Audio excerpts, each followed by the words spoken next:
Physics का first जो chapter है फिजिकल वर्ल्ड, उसके बारे में हम लोग करेंगे। देखिए फिजिकल वर्ल्ड में पढ़ना क्या है, इसमें ये जानना है कि जितने भी यूनिवर्स में जो फिनोमेना हो रहे हैं, जो घटनाएं हो रहे हैं, वो साइंस पे आधारित है कि नहीं, अगर है तो कैसे, इसी सब चीज के बारे में जो है ना हम लोग को पढ़ना। सबसे पहले हम लोग देखते हैं कि साइंस क्या है।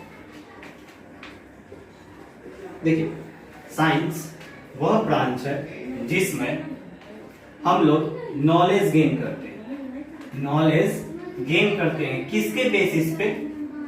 ऑब्जर्वेशन के बेसिस पे और एक्सपेरिमेंट के बेसिस में, ठीक है। और ये सब जो होता है ऑर्गेनाइज फॉर्म में होता है। अगर हम लोग ये बोल सकते हैं कि साइंस एक ऐसा ब्रांच है जिसमें ऑब्जर्वेशन और एक्सपेरिमेंट के थ्रू हम लोग नॉलेज गेन करते हैं एक ऑर्गेनाइज्ड वे में, एक सही तरीके से। जैसे अगर हम लोग एक एग्जांपल है कि बॉल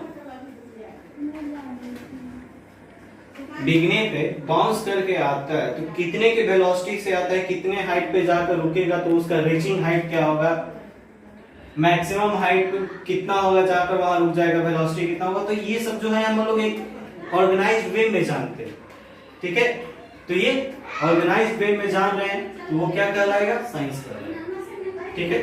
साइंस एक जो है लैटिन वर्ब से आया है जिसको हम लोग जो है ना साइंस क्या बोलते हैं, ठीक है। और साइंस को जो है ना दो भागों में डिवाइड कर दिया गया है। एक आपका है फिजिकल साइंस और दूसरा है बायोलॉजिकल। देखिए फिजिकल साइंस में हम जो है ना नॉन लिविंग थिंग्स के बारे में पढ़ते हैं, नॉन लिविंग बीइंग के बारे में। और बायोलॉजिकल में लिविंग, जिस नॉन लिविंग बीइंग में इसमें बात करते हैं दो भागों में बांटा गया है, फिजिकल और बायोलॉजिकल। फिजिकल में हम लोग पढ़ते क्या है? नॉन लिविंग बीइंग के बारे में। बायोलॉजिकल में हम लोग पढ़ते हैं लिविंग बीइंग के बारे में। नॉन लिविंग जैसे इसमें फिजिक्स हो गया, केमिस्ट्री हो गया, जियोलॉजी हो गया, ज्योग्राफी हो गया। बायोलॉजिकल की बात करें बायोलॉजी, जूलॉजी, ठीक है। तो ये सब तो हो गया कि साइंस को दो भागों में बांटा गया। याद रखिएगा किसी भी चीज को साइंस प्रूव करना है तो हमको जो है ना साइंटिफिक मेथड को अपनाना पड़ता है। और साइंटिफिक मेथड क्या है हम उसको अभी देखेंगे।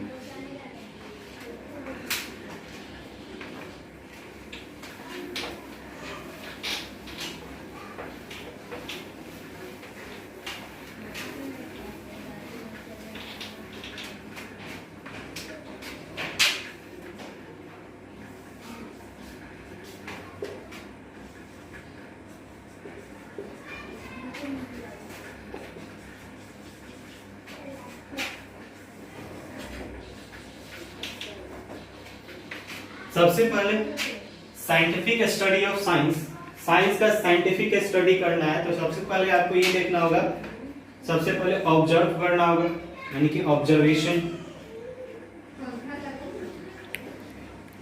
सबसे पहले एक सुटेबल ऑब्जर्वेशन, जैसे कि एग्जांपल में हम लेते हैं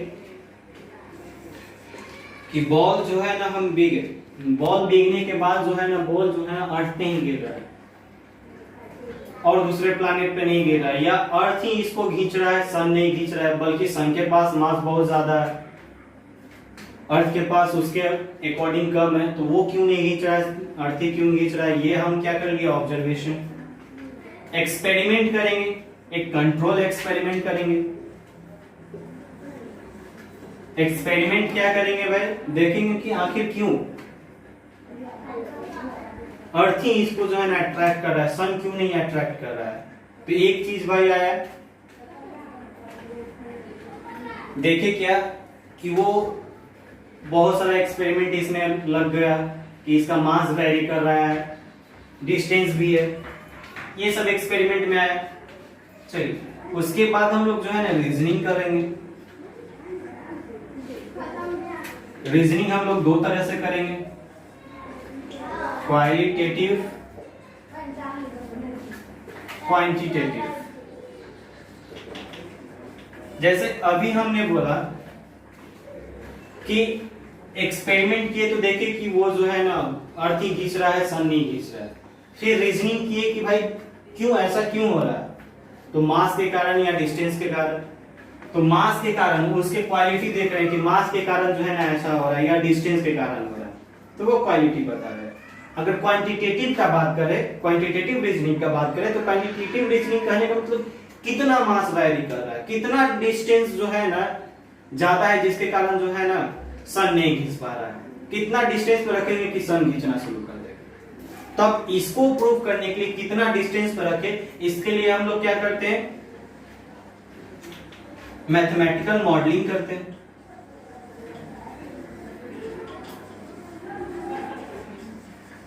मैथमेटिकल मॉडलिंग क्या होता है? मैथमेटिकल मॉडलिंग कहने का मतलब है कि फॉर्मूला क्रिएट करना है, किसी भी चीज को प्रूफ करना है मैथमेटिकल फॉर्म में, तो आपको फॉर्मूला क्रिएट करना होगा, उसी को मैथमेटिकल मॉडलिंग कहते हैं। जैसे अगर बात हो रहा है यहाँ ग्रेविटेशन फोर्स का कि अर्थ क्यों नहीं खींच रहा है, अर्थ खींच रहा है, सन क्यों नहीं खींच रहा है, तो इसके लिए हम तो फोर्स यहाँ जो निकलेगा अर्थ के द्वारा लगाया जाएगा वो फोर्स ऑफ ग्रेविटेशन, तो फोर्स ऑफ ग्रेविटेशन जनरली 9.8 होता है। उसी तरह से अब सन का निकालेंगे, तो यहाँ देखने को ये मिलेगा कि जो फोर्स लगाया जा रहा है अर्थ के द्वारा वो ज्यादा लगाया जा रहा है, सन के द्वारा क्या लगाया जा रहा है, कम फोर्स लगाया, जिसके कारण जो है ना अर्थ खींच पा रहा है, सन नहीं खींच पा रहा है। अच्छा, ऐसा क्या करेंगे जिसके कारण जो है ना सन खींचने लगेगा? यहाँ देखिए, डिस्टेंस जितना कम होगा उतना ही फोर्स लगेगा, तो डिस्टेंस को कम कर देंगे। जैसे एक एग्जांपल ले लीजिए, मान लीजिए इतना डिस्टेंस पर ये सन की तरफ है और ये अर्थ। अब देखिए सन और ऑब्जेक्ट के बीच में डिस्टेंस कम हो गया, अर्थ और ऑब्जेक्ट के बीच में डिस्टेंस बढ़ गया। अगर सन और ऑब्जेक्ट के बीच में डिस्टेंस कम हो जाएगा तो फोर्स ज्यादा लगेगा, यानी कि सन खींचना शुरू कर देगा। ठीक है, तो ये तो मैथमेटिकल मॉडलिंग से हम लोग पता कर लेंगे क्या होगा नहीं होगा। ठीक है, उसके बाद हम लोग रीजनिंग किए भाई, रीजनिंग कर लिए। उसके बाद हम लोग देखिए प्रिडिक्शन क्या किए, प्रिडिक्शन ये किए कि अगर इतना डिस्टेंस पे रखेंगे तो ये क्या हो जाएगा, सन खींच लेगा। अगर मान लीजिए उतना डिस्टेंस पे रखे, प्रिडिक्शन सही हुआ यानी कि वेरीफाई हो गया, नहीं तो दो ही चीज हो सकता है प्रिडिक्शन, या तो वेरीफाई होगा या तो फॉल्स हो जाएगा, तो उसी को हम लोग क्या बोलेंगे, वेरिफिकेशन या फॉल्सिफिकेशन। अगर वेरीफाई हो गया तो अच्छी बात है, फॉल्स हो गया यानी कि प्रेडिक्शन गलत हो गया तो यानी कि ये साइंटिफिक रीजन नहीं है। तो साइंटिफिक रीजन जो है ना प्रूव करने के लिए 5 तरीके आपको जो है ना फॉलो करने पड़ेंगे। पहले ऑब्जर्व करना होगा, फिर एक्सपेरिमेंट, फिर रीजनिंग, फिर मैथमेटिकल मॉडलिंग, फिर आपको प्रेडिक्शन करना होगा, फिर वो प्रेडिक्शन वेरीफाई होता है तो वो साइंटिफिक स्टडी कहलाएगा साइंस का, यानी कि वो साइंस कहलाएगा। कोई भी चीज को अगर साइंस प्रूव करना है तो साइंटिफिक स्टडी करना होगा, उसके बाद ही वो साइंस प्रूव होगा। ठीक है, चलिए ये तो देख लिए कि साइंटिफिक स्टडी किसी भी चीज को कैसे करेंगे। ठीक है, अब हम लोग देखते हैं कि फिजिक्स क्या है, क्योंकि बहुत सारे साइंटिस्ट लोग आया अलग अलग चीजों को, लॉज के बारे में बतलाए, अलग अलग ब्रांच के बारे में बतलाए। चलिए उस सब के बारे में भी पढ़ेंगे। देखते हैं फिजिक्स क्या है।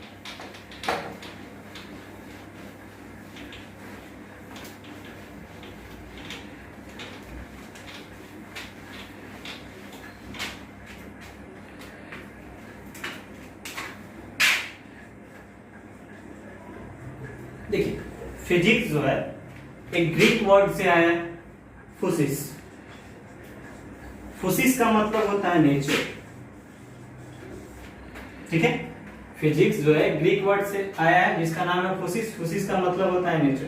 कहने का मतलब है फिजिक्स साइंस का वह ब्रांच है जिसमें हम लोग नेचर और नेचुरल फेनोमेना के बारे में पढ़ते हैं। ठीक है, फिजिक्स वैसा ब्रांच है जिसमें नेचर और नेचुरल फेनोमेना के बारे में पढ़ते हैं। जैसे कहने का मतलब है कि तारा कैसे टिमटिमाता है, सन के चारों तरफ प्लैनेट ही क्यों रिवॉल्व करता है, सन क्यों नहीं रिवॉल्व करता है, ये जितना भी घटना है ये सब हम लोग फिजिक्स में पढ़ते हैं। इसके लिए बहुत सारे लॉज भी दिए गए, बहुत सारे नियम भी है।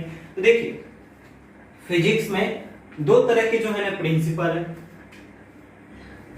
पहला है प्रिंसिपल यूनिफिकेशन,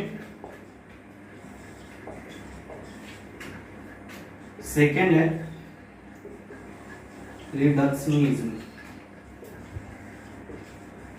रिडक्शनिज्म देखिए यूनिफिकेशन क्या होता है। जैसे अभी हम आपको बोले कि फिजिक्स में नेचुरल या नेचुरल फेनोमेना के बारे में पढ़ा जाता है, जिसको लॉज या हम लोग जो है ना रूल के अकॉर्डिंग देखते हैं। तो देखिए कहता है कि यूनिफिकेशन क्या होता है, जिसमें हम किसी भी चीज को जो है ना लॉज और रूल के अकॉर्डिंग जो है ना हम लोग पढ़ते हैं, तो वो यूनिफिकेशन के अंतर्गत आता है।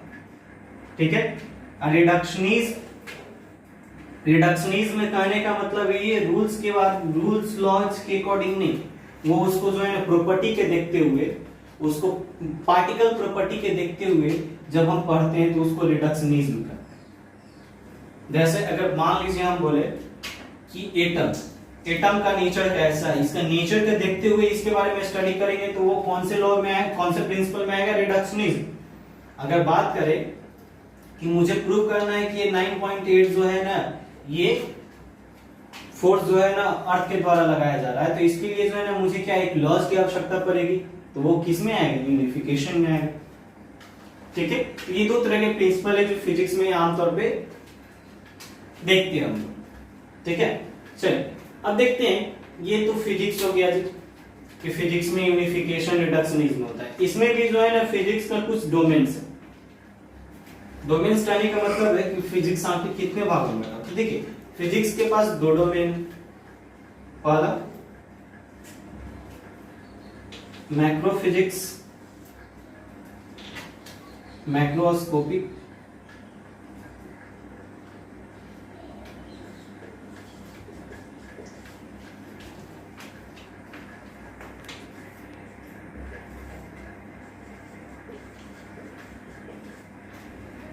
देखिए ये दो स्कोप है फिजिक्स का, डोमेन्स जिसको हम लोग बोलते हैं। मैक्रोस्कोपिक में होता है क्या है कि फिजिक्स में हम लोग जो है ना बड़े बड़े जो है ना चीजों के बारे में पढ़ते हैं। बड़े बड़े चीजें मतलब जो जनरली हम लोग जो है ना देख पाते हैं। जैसे अगर बात करें नेचुरल जो फेनोमेना जो होते हैं, सॉलिड स्टेट का बात करें, लिक्विड ये सब का बात करें, nature of liquid, sound waves का प्रोपगेशन, रॉकेट का रिपल्सन करना, तो ये सब जो है ना हम लोग माइक्रोस्कोपिक में पढ़ते हैं। लेकिन ये माइक्रोस्कोपिक में क्या होता है, हम लोग एकदम छोटे छोटे जिसको हम लोग जनरली हम लोग नहीं देख पाते हैं, जो बहुत ही छोटे होते हैं, उसके बारे में हम लोग जो है ना माइक्रोस्कोपिक के बारे में पढ़ते हैं। ठीक है।